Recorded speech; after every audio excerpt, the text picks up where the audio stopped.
alam naman natin kung ano ang unang pronouncement ng ating Pangulo. Sa una, of course, hanggat wala pa yung mga impeachment complaints, hanggat maaari ay huwag na sanang matuloy.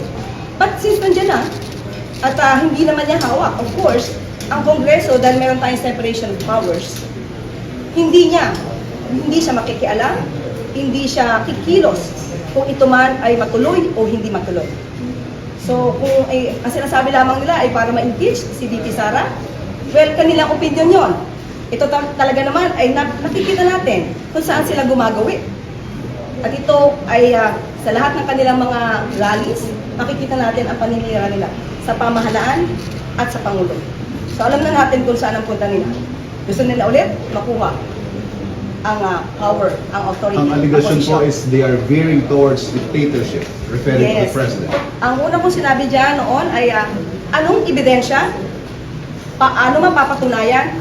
At tulad ng sinabi ko, hindi tayo pwedeng maniwala sa mga pang-iintriga lamang na walang ebidensya.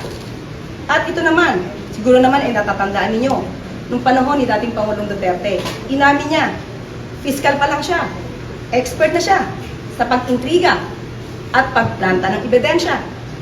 Siguro naman napatunayan na natin yan sa panahon ni Senator Leila de Lima.